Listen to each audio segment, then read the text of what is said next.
میں نے ہمت جمع کر کے کھڑا ہونے کی کوشش کی اور اس میں کامیاب رہا۔ لڑکھڑاتا ہوا نک کے پاس جا رکا۔ گلے میں ابھی تک خراش محسوس ہو رہی تھی۔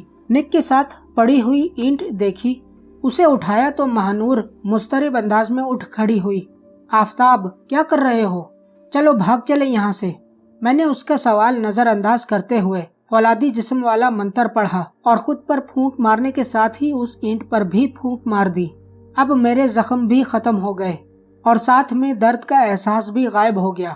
میں نے بنا سوچے سمجھے وہ اینٹ بے ہوش نک کے سر میں دے ماری۔ نہیں! مہنور کی چلاتی ہوئی آواز آئی اور اسی وقت ایسا لگا جیسے زمین میں زلزلے کے جھٹکے لگ رہے ہوں۔ پھر ایک سخت چیز مجھ سے ٹکرائی اور میں ہوا میں اچھل کر پیچھے جا گرا۔ کوئی سخت پتھر نما چیز مجھ سے آ کر ٹکرائی تھی، لیکن مجھے کوئی چوٹ نہیں لگی تھی کیونکہ میں نے فولادی منتر پڑھا ہوا تھا۔ میں نے مہنور کی طرف نظریں دوڑائیں، وہ نک کی طرف تیزی سے بڑھ رہی تھی۔ حرامزادے، یہ تو نے کیا کر دیا؟ میں حیرت سے گنگ اسے دیکھ رہا تھا۔ اس نے آگے بڑھ کر نک کا سر اپنی گود میں لے لیا تھا۔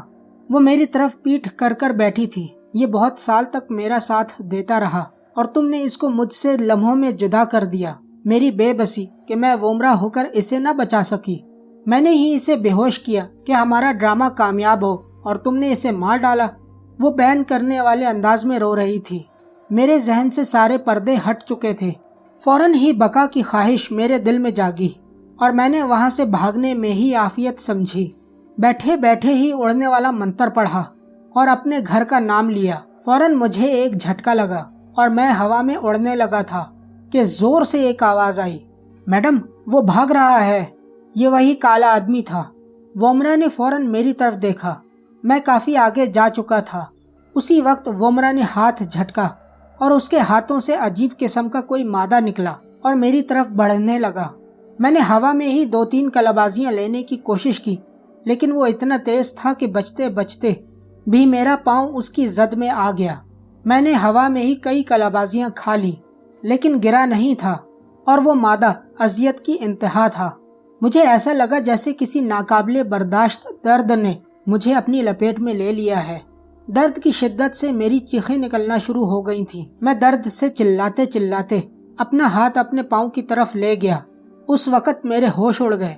جب پتہ چلا کہ میرا پاؤں تو اڑ چکا ہے، میں بوکھلاہٹ کا شکار ہو گیا۔ اس کے درد کی شدت 2 گنا محسوس ہونے لگی۔ کچھ ہی لمحوں میں گھر پہنچ چکا تھا۔ صحن میں ایک پاؤں پر کھڑا ہونے کی کوشش کرتے ہوئے لڑکھڑا کر گر پڑا۔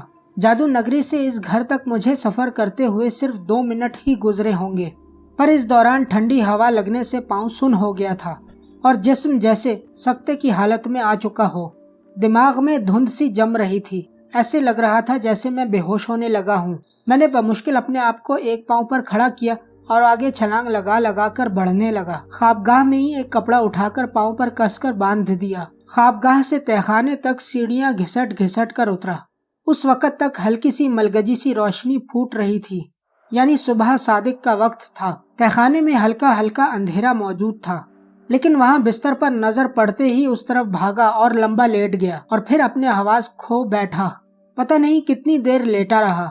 اس وقت ہوش آیا جب کوئی منہ میں پانی ٹپکا رہا تھا۔ میں جلدی سے اٹھ بیٹھا۔ سامنے ایک چھوٹے قد کی عجیب سی مخلوق موجود تھی، بلکہ بونا کہنا مناسب ہوگا۔ میرے پاؤں کا درد ختم ہو چکا تھا۔ میں نے پاؤں کی طرف ڈرتے ڈرتے دیکھا، جیسے رات بھر میں خواب دیکھتا رہا ہوں، لیکن میرا پاؤں پٹیوں سے بھرا ہوا تھا۔ میرے سونے کے دوران ہی کسی نے سلیقے سے پٹی کر دی تھی۔ اب خون رسنا شاید بند ہو چکا تھا، کیونکہ پٹی بالکل سفید نظر آ رہی تھی، پر ہاں وہ حقیقت تھی کہ میں اپنے پاؤں سے محروم ہو چکا تھا۔ مجھے اب لیلی کی چالاکی سمجھ میں آ رہی تھی۔ اس نے مجھے ایک طرف نک سے ڈرانے کی کوشش کی تاکہ میں کمزور ہو جاؤں اور کوئی سہارا ڈھونڈنے کی کوشش کروں۔ سب کچھ اس کی مرضی کے مطابق ہوا۔ میں کمزور ہو گیا تھا اور اس نے خود کو مظلوم مہنور کے روپ میں پیش کر دیا تاکہ میں اس کی ذات میں اپنا سہارا ڈھونڈ لوں اور وہ میری ہمدردی جیت کر مجھے توڑ دے۔